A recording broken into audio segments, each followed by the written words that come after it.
বিদ্যালয়ত বিশ্ব পৰিৱেশ দিৱসৰ লগত সংগতি ৰাখি দেশৰ সন্মানীয় প্ৰধানমন্ত্ৰী শ্ৰীযুত নৰেন্দ্ৰ মোদী ডাঙৰীয়াই এক পেৰ মা কে নাম এজোপা গছ বা বৃক্ষ মাৰ নামত ইমান প্ৰশংসনীয় আৰু ইনডেপ্থ এটা আইডিয়া যিটো মানে ল'ৰা ছোৱালীৰ লগত ভালকৈ নকৰাকৈ নোৱাৰিলোঁ।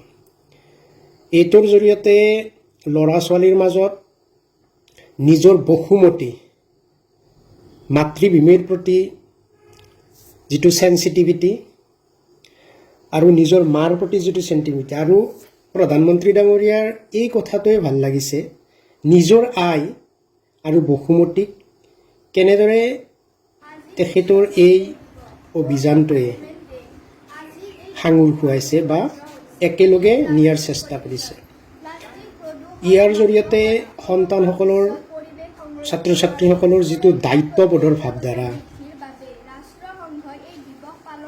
নিজৰ মাতৃভূমিৰ প্ৰতি আৰু নিজৰ আইৰ প্ৰতি, এইটোৱে ব্যক্তিত্ব বিকাশ আৰু দায়িত্ববোধ পাৰ্চনেলিটি ডেভেলপমেণ্ট এণ্ড ৰেছপনচিবিলিটি দুয়োটা পেৰেলেলি নিব।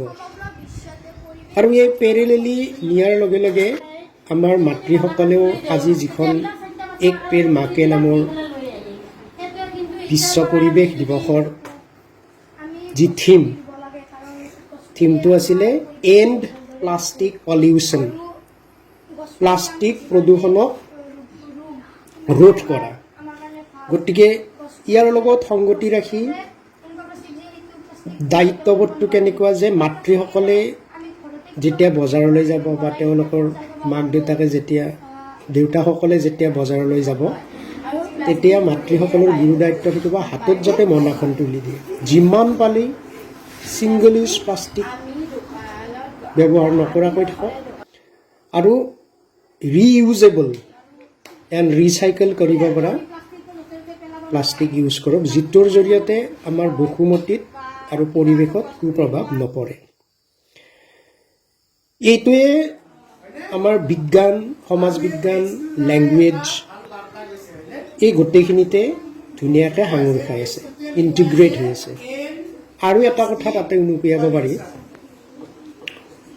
Micro' plastic and nano plastic. আমাক যিবিলাক ছিংগল ইউজ প্লাষ্টিকত চাবচোন আপোনালোকে সঘনাই আমাৰ যিবিলাক সাধাৰণ মানুহৰ পেকিংবিলাক, খাদ্য বজাৰত ম'ম' কিনিছোঁ, ছিংগল ইউজ প্লাষ্টিকত গৰম বস্তুবিলাক ভৰাই গাঁঠি মাৰি দিছে। বজাৰত আমি যিকোনো খোৱা বস্তু কিনিছোঁ ছিংগল ইউজ প্লাষ্টিকবিলাকত ভৰাই পেলাই গাঁঠি মাৰি, তাৰ পৰা যিটো micro' plastic and nano plastic খাদ্য বস্তুত মিহলি হৈ যায়, গৰম ভৰালেতো সম্পূৰ্ণৰূপে মিহলি হয় আৰু সেইটো আমাৰ সেই খাদ্যৰ লগত পেটলৈ যায়। আচলতে সেইটো খাদ্য হৈ নাথাকে আৰু সেইটো প্লাষ্টিকৰ ক্ষুদ্ৰ ক্ষুদ্ৰ কণিকাবোৰ সেই খাদ্যত মিহলি হৈ যায়, যিটোৱে আমাৰ ল'ৰা ছোৱালীৰ হেল্থ ডিটেৰিয়ট কৰে আৰু ল'ৰা ছোৱালীৰ আটাইখিনি দিশতে কুপ্ৰভাৱ পেলায়। গতিকে আমাৰ এইটো নৈতিক দায়িত্ব, আমি ছাত্ৰ ছাত্ৰীক যেতিয়াই খাদ্যৰ লগত জড়িত পাঠবিলাক অনুশীলন কৰাওঁ, এই ভিডিঅ'টোত চাওক ল'ৰা ছোৱালীয়ে নিজে দায়িত্ব লৈ কেনেকৈ মানে বৃক্ষৰোপণৰ পৰৱৰ্তী কাৰ্যসূচী কুইজ প্ৰতিযোগিতা আৰু আকস্মিক বক্তৃতা অনুষ্ঠান কেনেকৈ আগভাগ লৈছিল। তো এইখিনিতে এই যিবিলাক আমাৰ খাদ্যত মিহলি হৈ যোৱা খাদ্য অভ্যাস, কি খালে কেনেকৈ ভালে থাকে, সেই খাদ্যই আমাৰ কেনেকৈ পাৰিপাৰ্শ্বিকতাত হেল্প কৰিব, গোটেই ফেমিলিটোৰ হেল্থৰ লগত ৰিলেট হৈ আছে।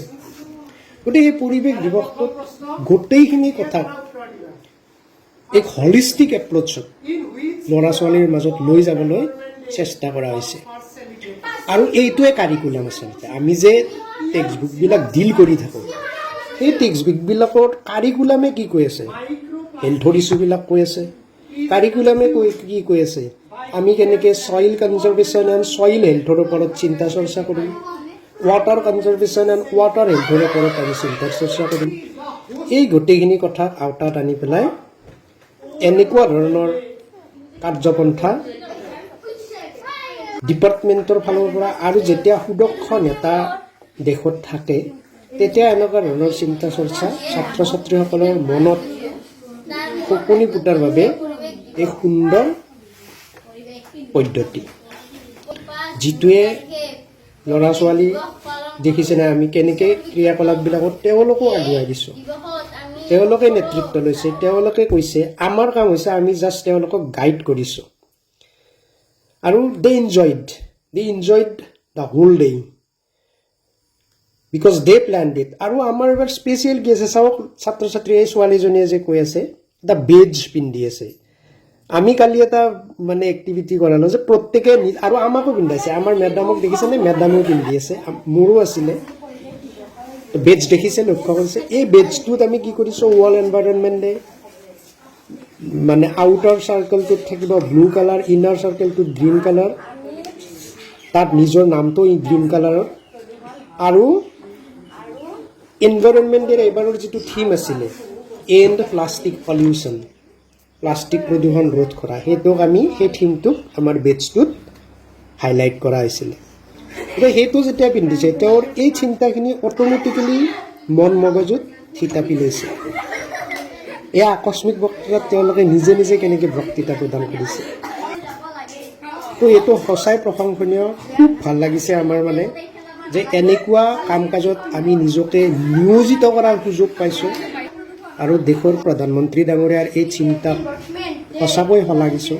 এক পেৰ মাকে নাম, জীৱনত বহুত গছপুলি ৰুইছোঁ, 12-13 বছৰৰ আগত স্কুলত কাম কৰি তাৰ আগতো ৰুইছোঁ, কিন্তু এই গছপুলিটো ৰুই যিটো এটা আনন্দ পাইছোঁ, মাৰ নামত এজোপা বৃক্ষ, মাক যেনেকৈ আমি আদৰ কৰোঁ, শ্ৰদ্ধা কৰোঁ, সন্মান কৰোঁ, কেয়াৰ লওঁ, ঠিক তেনেকৈ আমি এই গছপুলিটোৰো কেয়াৰ লওঁ। এইটোৱে কি মিন কৰিব, আমি মাক সেই প্ৰাপ্যখিনি দিছোঁ, আমাৰ ঘৰৰ মাক। আৰু আমাৰ যি মাটি, সেই মাটিকো আমি সেই সন্মানখিনি আমাৰ অন্তৰৰ পৰা দিছোঁ।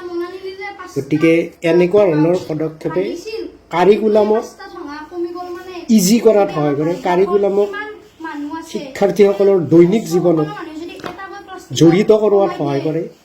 তেওঁলোকে সহজতে এংগেজ হয় বস্তুখিনিৰ লগত আৰু খুব ইনভলভিং হয়।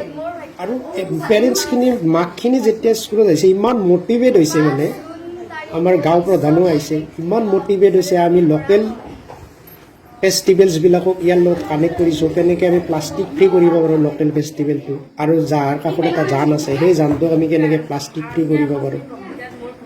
এইখিনি আছিল ইয়াৰ মূল লক্ষ্য। ধন্যবাদ, থেংক ইউ।